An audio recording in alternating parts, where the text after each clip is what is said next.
I'm done with you. Just die here." My husband spat out the words, leaving them to hang in the frigid air as he abandoned me and our 4-year-old daughter in the snowy expanse of the mountain wilderness. I had no clue where we were, the biting winds mercilessly gnawing at our bodies, causing us to shiver uncontrollably. "We just have to follow Grandma," my daughter suddenly exclaimed, pointing in a direction where there was no one to be seen. Despite the absence of anyone there, I decided to trust my daughter's strange intuition. "My name is Nancy, a 32-year-old remote worker. I had met my husband, Mark, at a group blind date. He was a charismatic entrepreneur, smooth-talking and confident. I fell for him hard, and we soon got married. Mark came from a well-respected family, and our friends envied the seemingly perfect relationship we shared. After our wedding, at the request of my in-laws, we moved in with them. They were kind people, but my mother-in-law's frail health demanded constant care. Nancy, I heard you're a nurse," my father-in-law said to me one day. "My wife is so frail, and I've been so worried. We are grateful that you came into our lives." I left my nursing job to care for my mother-in-law, working from home as a web designer, a passion I had cultivated over the years. It allowed me to work at my own pace, without the pressure of strict deadlines. But one thing nagged at me. After 3 years of marriage, we still hadn't been blessed with a child. Mark's business flourished, but he became increasingly absorbed in his success, spending more time out than at home. "Listen, Mark, your mom isn't doing well. You should spend some time with her," I would plead, but to no avail. I longed to show our child to my bedridden mother-in-law, who didn't have much time left, and a guilt gnawed at me. "I'm sorry we couldn't give you a grandchild yet," I lamented one day. "Don't say that. I'm satisfied to have a daughter like you, Nancy," my mother-in-law replied kindly. She had become like a real mother to me since I had lost mine at a young age. On good days, I would take her for walks in her wheelchair or prepare nutritious meals that she could enjoy. I tried my best to make her remaining days comfortable. One day, she called me to her bedside. "I'm glad you're going to have a lovely daughter soon. She'll be born around the time jasmine will bloom, so name her Jasmine." I hesitated, unsure of how to respond. I couldn't help but feel puzzled by my mother-in-law's cryptic words. Her health had been deteriorating, and I wondered if her illness was causing her to hallucinate. Not long after, she passed away, leaving me utterly devastated. I had been by her side every day since we got married 3 years ago. Shortly after her funeral, I discovered I was pregnant.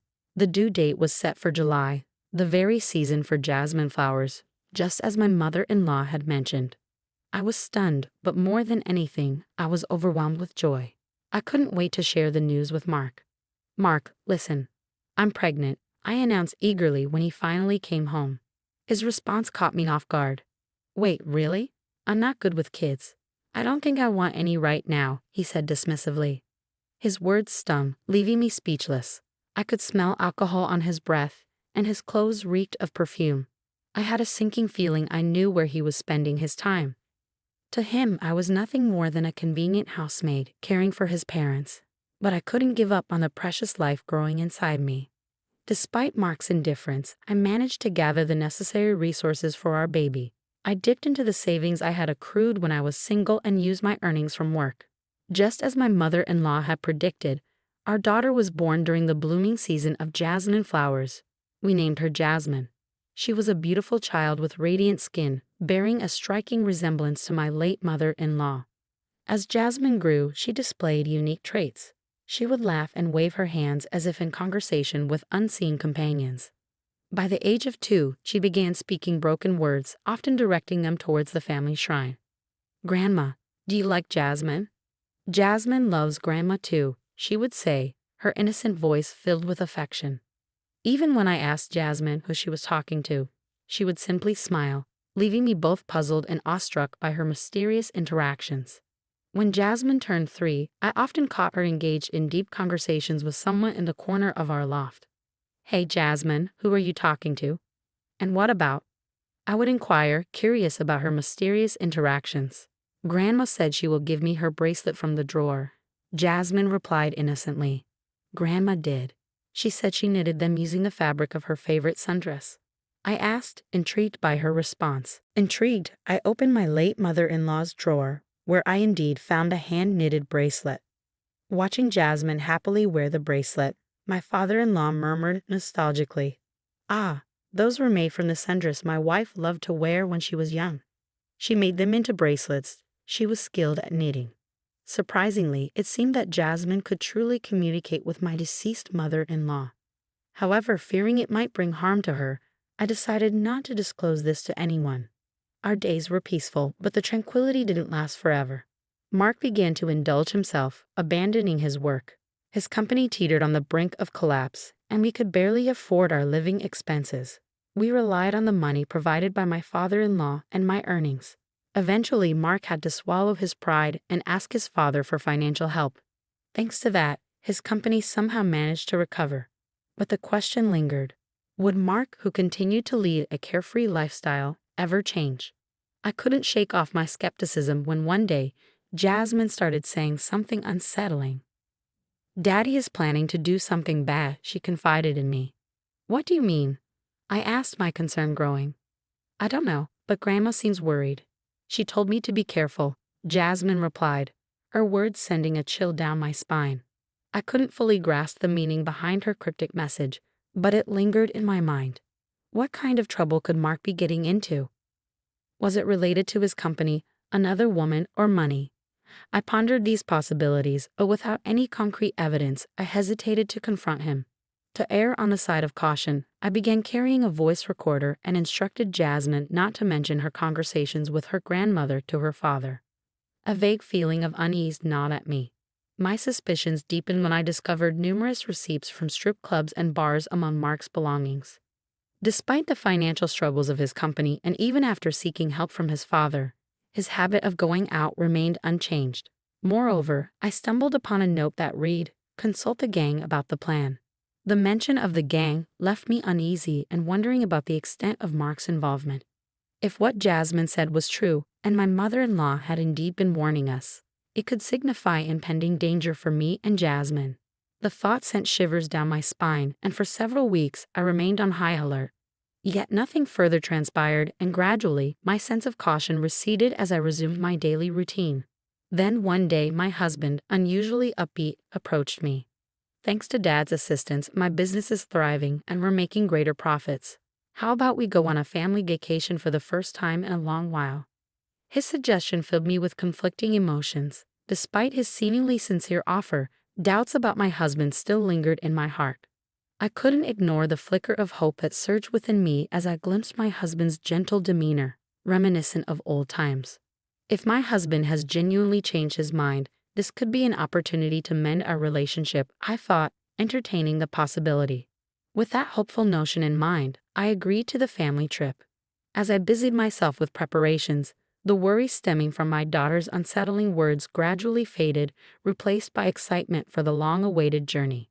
On the day of the trip, I was taken aback by the sight of the rental car my husband had arranged. It was equipped with snow tread tires, instilling a slight unease within me. I couldn't shake the thought that we might be heading towards a snowy mountain. Yet, fearing that voicing my concerns might spoil the trip and dampen my husband's mood, I silently took my place in the back seat alongside our daughter. In hindsight, I realized I should have been more cautious. As we drove deeper into the mountains, supposedly towards the hot spring, my anxiety heightened. Then increasing snowfall and a deviation from the interstate onto an unfamiliar side road only fueled my apprehension. "Dear, this road seems unusual. Are you certain we're on the right route?" I questioned, my voice tinged with worry. My husband's silence only deepened my unease as he continued to drive, his expression grim and fixed ahead. Clutching my daughter tightly, I bit my lip, suppressing the rising sense of alarm. Then, abruptly, my husband brought the car to a halt on a desolate path devoid of any road markings. "You two are of no use to me anymore. Sleep quietly here," he declared, his tone chillingly detached as he dragged us out of the car. "Oh, I almost forgot. I'll be taking your phone with me," he added casually before swiftly snatching the device from my hand. "Wait, dear." I called out in vain, my heart pounding with fear and confusion. I screamed, but my husband ignored me. With a smirk, he started the car and drove away, leaving us behind in the falling snow. Lost in the thick forest, we were stranded with no idea of our whereabouts.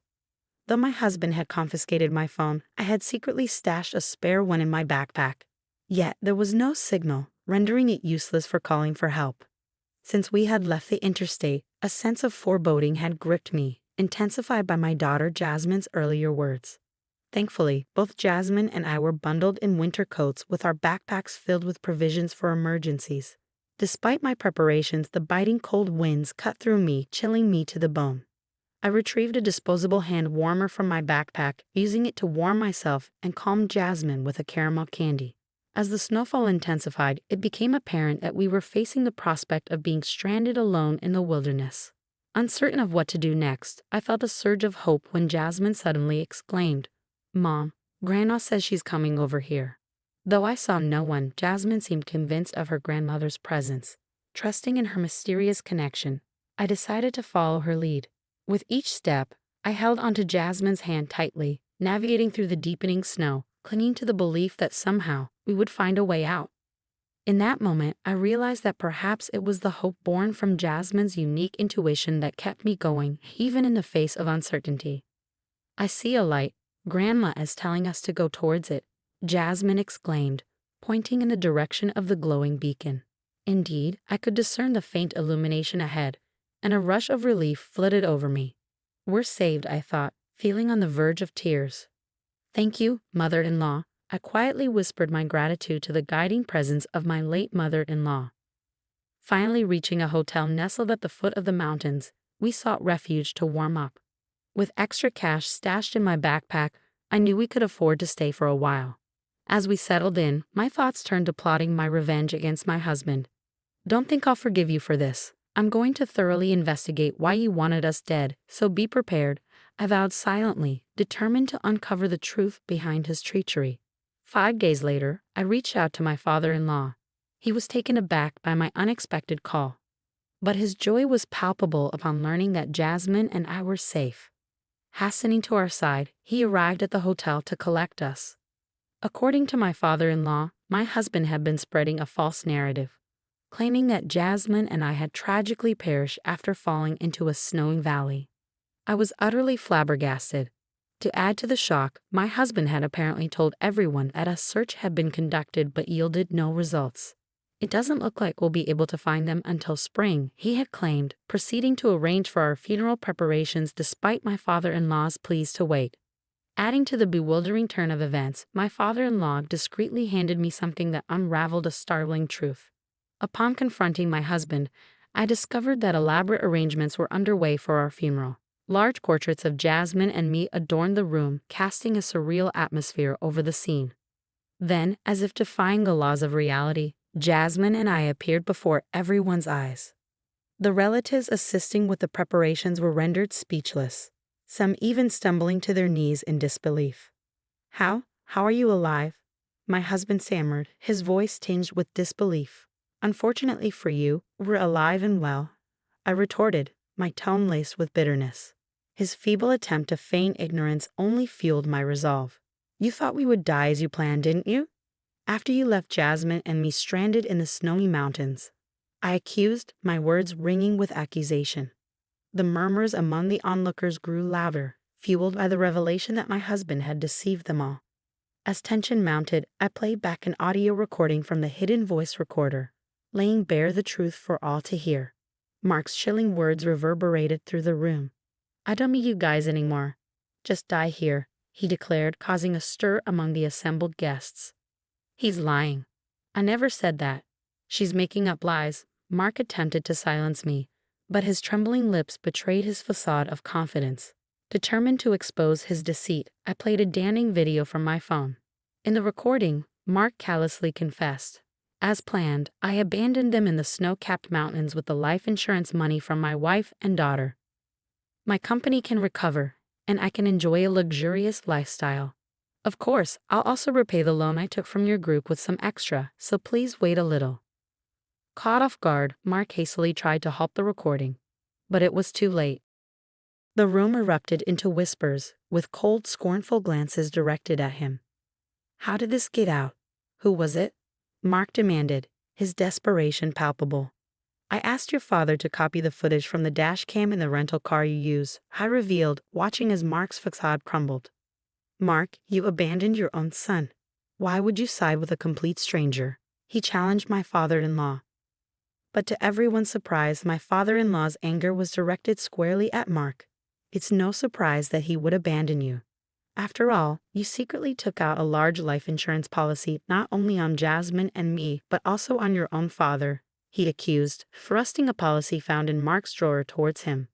Mark stood speechless, cornered by accusations and damning evidence. With no escape, he made a startling admission. Look, everyone ended up alive, so it's all good, right? I was forced into doing this by loan sharks, he confessed, his desperation evident. I had it tough too, so forgive me, Mark pleaded. But his words fell on deaf ears. Don't make me laugh. There's no way I can forgive you. I'll be reporting this to the police, I declared firmly, my resolve unwavering. We're a family. You can let this slide, right? Please, Mark implored, desperation evident in his voice as he sank to his knees before us. My father-in-law and I exchanged incredulous glances. There is absolutely no way. I'm utterly disgusted with you. You can go to hell, I spat, my contempt palpable. Mark's shock was evident as he realized his apology wouldn't suffice. But it was too late. A relative who had overheard our exchange had already alerted the authorities, and soon the police arrived to take Mark away. With overwhelming evidence against him, Mark was convicted of a serious crime for attempting to take the lives of his own family. His company went bankrupt, and his life was set on a path of misery even if he were to be released from jail. Our marriage ended in divorce, and I won full custody of our daughter Jasmine. At my father-in-law's earnest request, Jasmine and I formed a special adoption bond with him, receiving his inheritance as a gift while he was still alive. Now we live happily with my kind father-in-law, cherishing every moment as we watch Jasmine grow. Though he often encourages me to find love again, for now, I am content with the life we have. The other day, Jasmine whispered in my ear, Grandma says she's glad, but we can't meet her anymore, so she's saying goodbye. It tugged at my heartstrings, but if it meant that my mother-in-law had nothing left to protect us from, then perhaps it was for the best. Dear mother-in-law, I will protect Jasmine with everything I have, I vowed, placing my hands together in front of her grave, a promise made with unwavering determination.